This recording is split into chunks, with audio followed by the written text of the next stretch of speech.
Hi, this is the Heretic Chick, and I'm back for some more chick chat. And if you look closely, oh, there's the mystery man, my husband. I think he has a kitten on his shoulder. He'll never be in my videos, and I told him I was getting ready to start, and he didn't get away soon enough. So there he is. He does exist. There is someone willing to put up with me.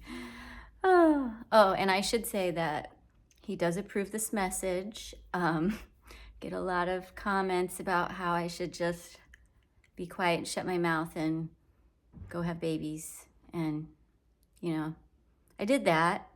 And my husband, he agrees with what I'm saying, and he's happy that I'm doing this. And remember that we're just chatting here. I'm not teaching you. I'm just maybe exposing you to some things you've never been exposed to before, and you can make up your own mind.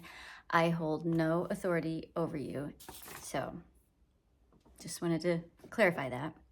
So last time we talked about the hidden Bible verses that your pastor never talks about. And we brought up Matthew 16:28, which is the verse that says,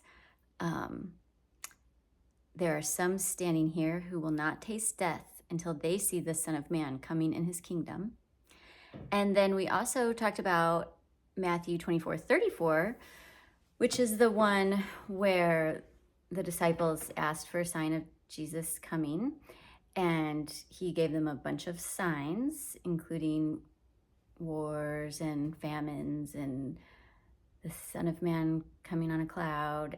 And then he said, I tell you the truth, this generation will not pass away until all these things have taken place.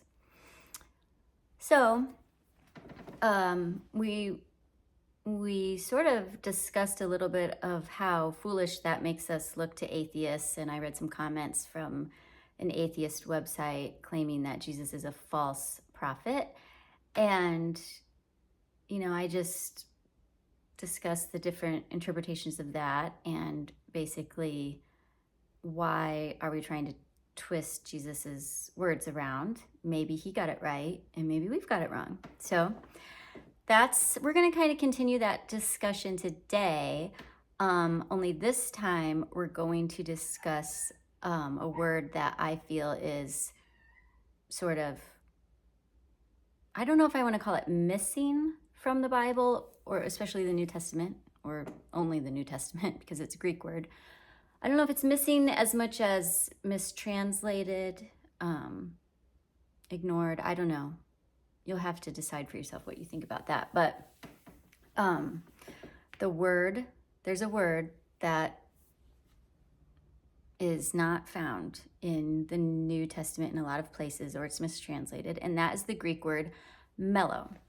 So I don't know if you've ever heard of the Greek word mellow, but mellow means about to, if something's about to happen, if it's going to happen soon. In fact, sometimes it is translated as soon or about to, but sometimes it's not. And what I'm going to be showing you today is that it seems like the places where it is not translated as soon or about to seem to always have to do with the second coming. And why is that? So I'm going to be using this. This is going to kind of be my go-to paper. It's, again, from Preterist Papers, which if you haven't checked them out, please do. And it's their paper number 25, called Bias in Translation. And right here, it says the word mellow. I don't know, I can't read backwards. Mellow, about to be, imminent, or impending. Okay, that's the definition. And let me just read you their introduction paragraph. It says, the ESV, that's the English Standard Version, is representative of most widely used English translations of the Bible, which weakens or omits the Greek word mellow. So I think that's a good explanation. Sometimes it omits it, sometimes it just weakens its meaning. In translating certain eschatological phrases This has the effect of enabling a non-specific futurist conception of the end times. Well, that was a big statement, but basically, when it ignores the imminence of the word, the fact that these things were about to happen, it allows you to push all these events off into the future. So Young's literal translation, I don't know if you guys are familiar with that, but if you aren't, you should get the Bible app and compare a lot of the verses that you read in your personal study Bible with the Young's literal translation. So the Young's literal translation and the concordant literal New Testament, I actually hadn't heard of that before, but they are word-for-word translations and give a fuller understanding of the text, namely that certain phrases were pointing to events that were about to happen in the first century, i.e. a full preterist eschatology. The following is not a complete list. So we're going to go over some of those verses now and just kind of get a deeper appreciation for the imminence that the New Testament authors kind of use when they're writing. So Matthew 16, 27 and 28. This is interesting because we just read Matthew 16, 28 in our last episode. We talked a lot about that. Remember, that's the one Jesus said, some standing here will not taste death until they see the Son of Man coming in his kingdom. But if we go one verse prior, so Matthew 16, 27, it says something really interesting. It says, now this is the ESV version, English Standard Version. That's the version I have.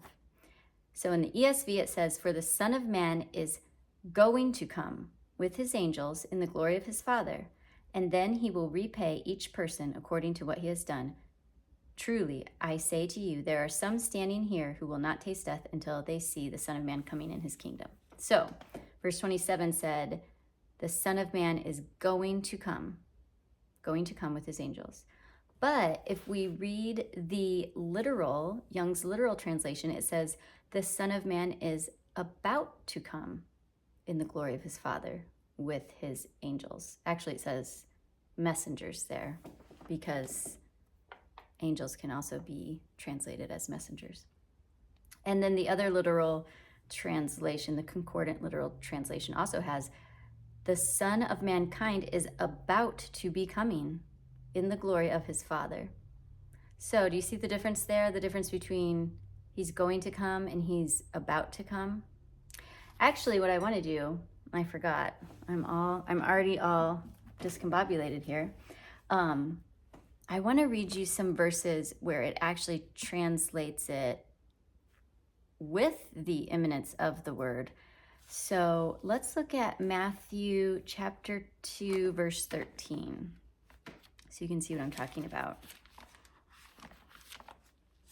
Matthew chapter 2, verse 13. Now, when they had this is after Jesus has been born and the wise men have come and visited. And it says, now when they had departed, behold, an angel of the Lord appeared to Joseph in a dream and said, rise and take the child and his mother and flee to Egypt and remain there until I tell you. For Herod is about to search for the child to destroy him. Okay? And we understand that. They didn't wait 5 years, 2 years, a month to leave. They knew that Herod was about to come and search for the child. So they left quickly. All right, let's try another one. Luke 9:44. Matthew, Mark, Luke. I'm using my ESV Bible here, so this is how the ESV translates this word mellow in these verses. Luke 9:44. Okay, here we are. This is Jesus foretelling his death.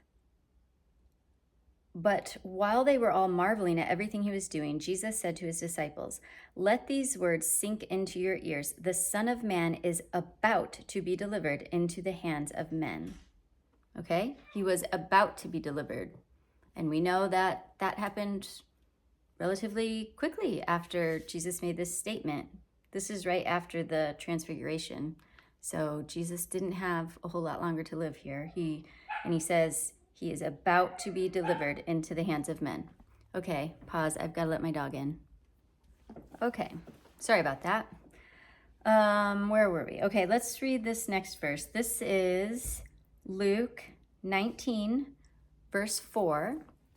This is Jesus and Zacchaeus. And it says, "So he ran on ahead and climbed up into a sycamore tree to see him, for he was about to pass that way." That's the word mellow again. So Jesus was about to pass, and so Zacchaeus runs in the tree. He wasn't up in the tree for 2 years or 5 years or 2,000 years waiting for Jesus, like we are. Oh, like some of you are. I'm not, but okay. So I don't know. I hope you're catching my drift here. This word mellow is in the New Testament, the Greek word mellow. It should be translated, in my humble opinion, as about to, something that's going to happen quickly, but oftentimes it is not. One more example where I think they do translate it correctly, Acts 20, verse 3. There he spent, this is talking about Paul in Macedonia and Greece. It says, there he spent 3 months, and when a plot was made against him by the Jews, as he was about to set sail for Syria, he decided to return through Macedonia. So he was about to set sail for Syria, and he changed his mind and went the other way.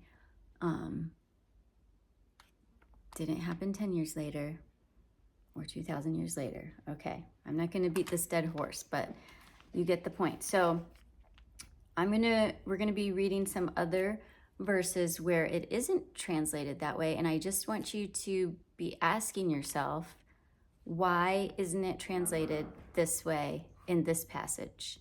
Okay, so we already went through Matthew 16, 27, 28 about the Son of Man should read Mello, about to come in the glory of his Father. And I don't want to spend too much time on this one, but I do want to point out that in the last video, we talked about this passage a lot because Jesus said, some of you standing here will not taste death before they see the Son of Man coming in his kingdom. And I got so many comments that said, hey, crazy heretic lady, everyone knows that he was talking here about the transfiguration, which happened a week later. It's like the next thing you read about in the Bible, basically, after that is the transfiguration. But I really want you to ask yourself if that explanation makes sense, okay? First of all, why would Jesus tell people standing there, some of you are still going to be alive next week? Okay, because that's what he said. Some of you here aren't going to die before they see the Son of Man coming in his kingdom. And they're trying to tell you that's the transfiguration. But it wouldn't make any sense for Jesus to tell people, hey, some of you might be alive next week. I mean, that doesn't feel like much of a prophet. And in addition to that, ask yourself, does it make sense to you that his coming in his kingdom was the transfiguration? I don't know, just on the face of it, I knew the first time I heard that explanation about, oh, it's the transfiguration, I just thought, that seems like you're making an excuse or twisting the words to mean what you want them to say, because Jesus coming in his kingdom was not the transfiguration. I mean, you'd really have to do a lot of, I don't know. You know what I'm trying to say. It doesn't make sense. But there's more that I had never thought about before. And that is, context is king. Oh, that fly is back. Oh, he's my friend, I guess. Have you guys ever, what this reminds me of? Oh, it reminds me of the little critter books. Have you ever read the little critter books? They're like books for toddlers. I used to read them to my kids and they're really funny. But there's this little critter, but in every page there's like a little tiny spider, and you try to find the little spider. He's kind of hidden. So maybe that will be like my thing. It's like find the fly. I don't know. So anyway, but back to this verse, Jesus coming in his kingdom before some standing here die. If we think about the verse before, okay, the verse before says the Son of Man is about, don't forget the word mellow there, is about to come with his angels. Okay, were there any angels at the transfiguration? With his angels in the glory of his Father. Then he will reward and repay, or he will reward each person according to what he has done. Okay, so this thing that's happening, the Son of Man coming, is with angels in the glory of his Father to reward and repay each man according to what he has done. Did that happen at the transfiguration? It's a big fat no there. Okay, I think we all know that. So the only way around it is, the only way around it is for people to say, well, verse 27 is talking about this future second coming when he's going to appear in his glory with his angels to reward and repay. And verse 28 is talking about the transfiguration. So does that make sense to you? I mean, I'm not going to tell you what to believe, okay? If you want to believe the standard futurist explanation that in verse 27, he's talking about this future second coming that was going to happen sometime 2,000 years or more in the future. And verse 28, he's talking about something that's going to happen next week. If that makes sense to you, okay. But I also want to point out that in verse 28, that word for, it's like linking it to verse 27, okay? For, the Son of Man is about to come. Like, that's telling you these two things go together. And I think Don Preston has done a lot of work on that. So it's probably a little over my head, but if you want to go deeper, you could probably find more information from him on that. But, there's no reason to separate verse 27 from verse 28. There's no reason other than you just don't like what it says, I understand it's hard, but I think we need to let Jesus speak for himself, and we shouldn't try to tell Jesus what he means, let's let him mean what he wants to mean. So, okay, that's all I'm going to say on that. And then actually, really quick, I wanted to read a couple more of those. I thought they were really funny. Those comments to that video we talked about last time about Jesus being a false prophet from Pelogia. And this person comments, there's another verse, which I should have included in the last video. Maybe I'll make another video and include it. And it says, well, here's a different one. Watch, therefore, for you do not know what hour, and then they crossed out hour and wrote, millennium, your Lord is coming. Oh, isn't that good? And then this guy said, good job, but you forgot another failed prophecy of Jesus. When Jesus sent out the 12, he told them the kingdom of God would come before they finished going through the towns of Israel. That's Matthew 10:23. So before you finish going through the towns of Israel, the Son of Man will come.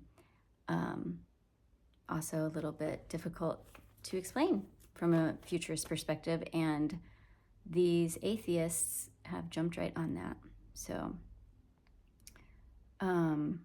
this guy, Sorrel 3:25 says, even if we take the conditional argument completely for granted, the imminent parousia, that's just a fancy word for coming, and its failure still pose a massive issue for Christianity.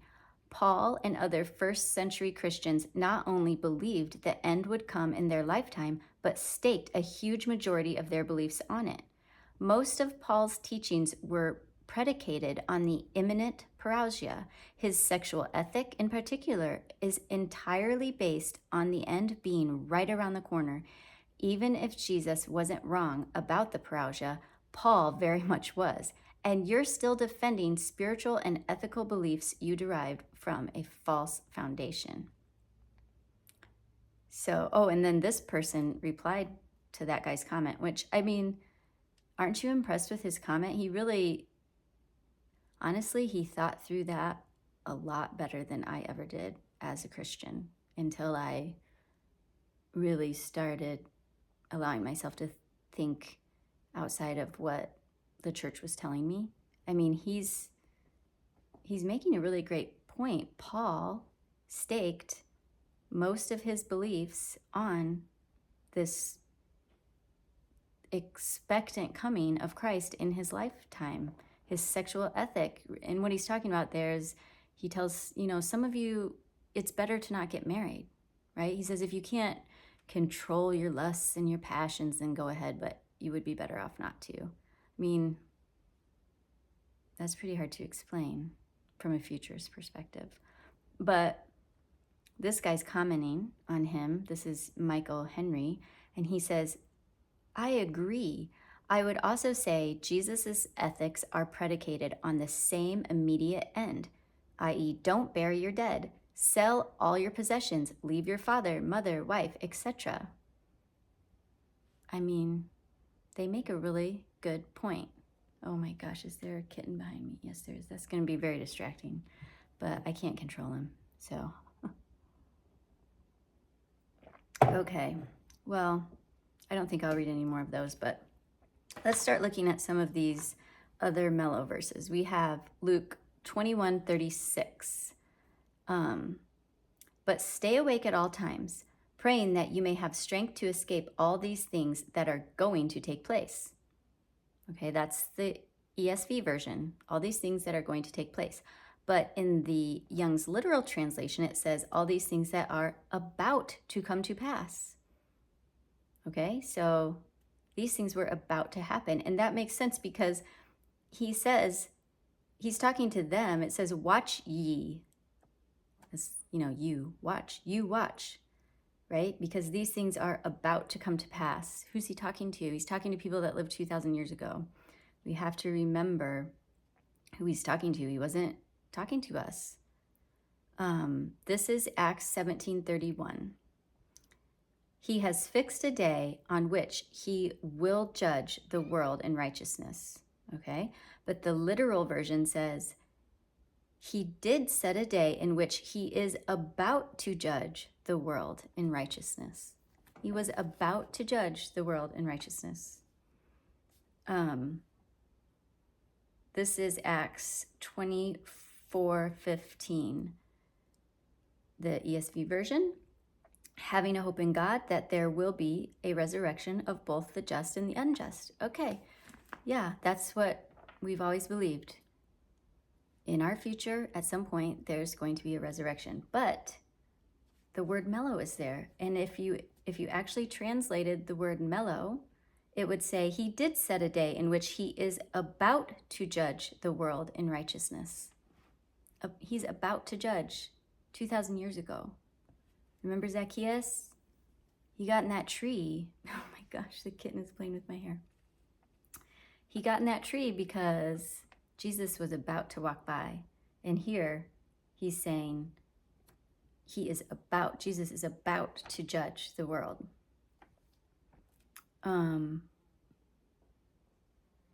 Let's see, Acts 24:25. It says, he reasoned about righteousness and self-control and the coming judgment. Okay, we read that and we think it applies to us. He's talking to us. It's about this coming judgment and we need to have self-control. But the literal translation says, he was reasoning concerning righteousness and temperance and the judgment that is about to be 2,000 years ago in their day. This is Romans 8:18 through 19. For I consider that the sufferings of this present time are not worth comparing with the glory that is to be revealed to us. Okay? That was just verse 18, I think. The literal translation says, for I reckon that the sufferings of the present time are not worthy to be compared with the glory about to be revealed in us. About to be. There it is again. It's that pesky little word. It's like those pesky verses and this pesky fly. There it is, about to be. 2 Timothy 4:1-2. ESV says, I charge you in the presence of God and of Christ Jesus, who is to judge the living and the dead. Okay? We all agree with that.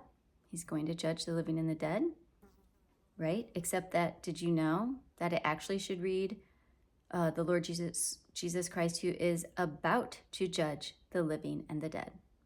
Okay? I mean, don't take my word for it, guys. Get out your Bible. It's really easy to do this. You can use a concordance and look up the word mellow.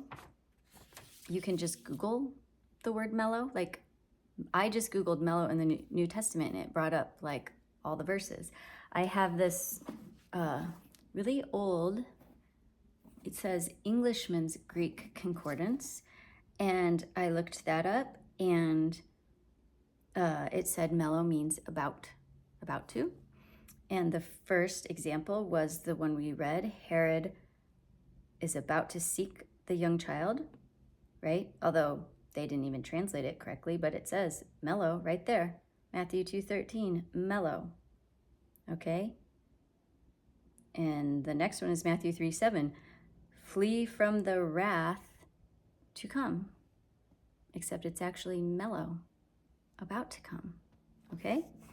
So these are just things that you need to think about, and you need to ask yourself, why are they hiding these verses and these words? And when I say they, I'm not talking about your pastor, especially in this case. And I know this from personal experience with talking to pastors. They weren't aware of this. If you ask them about why the translators haven't translated the word mellow as about to, they have no idea what you're talking about. Okay, so I'm not saying that they're being dishonest or deceptive. They are ignorant about it. And so, we have to have grace and patience and understanding, because we're all learning. We weren't just born knowing everything, So there's a lot of these mellows that are left out in the book of Hebrews. Let's see.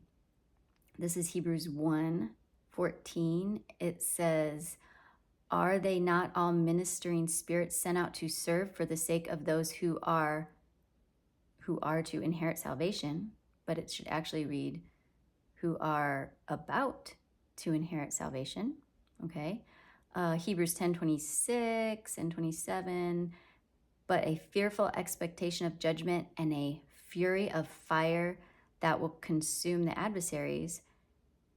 The literal translation reads, fiery zeal about to devour the opposers.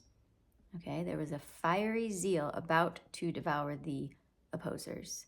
And actually, if you have studied any history, then you will know that there was a fiery ordeal that happened in 70 AD, and Jerusalem and the temple burned to the ground. So that would make sense. And it was about to happen in their day, not 2,000 years or more in the future. 1 Peter 5:1, be a partaker in the glory that is going to be revealed, should be about to be revealed. Revelation 1:19 Write, therefore, the things that you have seen, and those that are to take place after this. But yet again, the word mellow is in there. You wouldn't know it from reading your English Bible, but if we could read Greek, we would see that word mellow. Write the things that thou hast seen, and the things that are, and the things that are about to come after these. This is Revelation 3, 10 and 11. Because you have kept my word about patient endurance, I will keep you from the hour of trial that is coming on the whole world. But the literal translation is, because thou didst keep the word of my endurance, I also will keep thee from the hour of trial that is about to come on all the world, to try those dwelling on the earth. And the next verse, in case you thought that we're just exaggerating, okay, is, lo, I come quickly. Actually, the ESV translates it as, I am coming soon. So we're in agreement there. I mean, I guess it's kind of hard for them to twist that verse too much, you know. So in one verse, he says, it's about to. And in the next verse, he says, I'm coming soon. It's all making sense. It's not about to 2,000 years in the future. And by the way, I'm coming soon. That doesn't even make sense. Soon isn't 2,000 years. About to isn't 2,000 or 3,000 or 4,000 years. And this is Revelation 12:5. She gave birth to a male child, one who is to rule all the nations with a rod of iron. But the literal, and she brought forth a male child who is about to rule all the nations. Okay? So, I don't know if you were aware of that. It's just a little piece of the puzzle. I'm not saying that this is definitive, but I think it does give us pause to consider. And it made me wonder. And in fact, I somehow stumbled across Bill Mounts. Remember, he's the translator for the NIV and the ESV. And it's really interesting if you read the different ways he translates the word mellow, and it will be used in the exact same way in two different verses, but it's used exactly the same, and he'll translate it differently from one verse to the next. I wish I knew why he was doing that. I mean, he probably wouldn't talk to me because in that last article I read, remember I read that article where he said that all the signs given in Matthew 24 were fulfilled, but none of the signs pointed to the second coming. And I forgot to tell you that at the end of that, it said, preterists, don't bother replying to this blog. Don't ask me any questions. So I'd love to ask him why he translates mellow differently in different places, but I don't think he'll talk to me. So, oh well. But like I said, I just want to point out that your pastors, you know what? They're probably really good people. You don't go into the ministry generally to, get rich. So I'm not saying that they're bad people just because they're confused or misled on some of this. The translators, I'm not sure why they get to have this bias. And I just wonder what's going through their head as they translate these words, or they come to these passages about the end times and they tell themselves, oh, we can't translate this about to because that makes it seem like these things were going to happen in the first century. And does it ever click that maybe it did? I don't know. But yeah, your pastor's probably a good guy. Maybe you can kindly and gently and in love ask your pastor, or point out some of these things. Just kind of get them thinking. And I also wanted to tell you a funny story. I saved it to the end because, probably 99% of the people have already disconnected. But if you're here, then maybe, I don't know, you're probably already on board with some of this stuff. But I told you in one of my other videos that I'm in a book club with some ladies, and this month it's my month to pick the book. And so last night I revealed that I'm picking for this month Wars and Rumors of Wars by Gary DeMar, which is a really great book. It's a partial preterist book. It doesn't, I mean, obviously this was written years ago. I don't know how Gary feels now, but he wasn't a full preterist heretic, but you know, you got to start somewhere. And all of these girls in my book club, I actually asked them last night what their backgrounds were, and they're all dispensational, which is what I was. And so I understand where they're coming from, but they actually know someone who's a full preterist.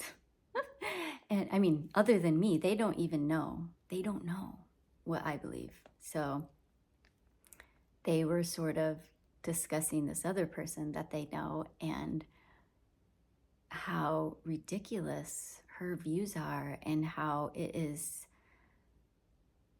I mean, how could anyone believe that? And this comes from a lack of study and a lack of understanding the Bible and blah, blah, blah. That went on for like 15 or 20 minutes. I just sat there smiling. So, oh, and then at the end, they asked me what my views are. And I was sweating it there for a second, but I just said, still learning, which is true, which is true. We're all still learning, and I have a lot to learn. And I appreciate all your comments. I've been learning a lot just from the comments that you guys leave. Some of you are really thoughtful and know a lot more than me, and some of you are just now starting to think about some of these things, and so you can read the comments and learn from people way smarter than me. But yeah, if you haven't read Wars and Rumors of Wars, go ahead and get a copy of it from American Vision and read it. And then my book club meeting is January 2nd, so we can discuss it together after that, and I can tell you how it went, and you can tell me what you thought of the book, and so it'll be fun. Okay, well, that was a nice chat, so see you next time.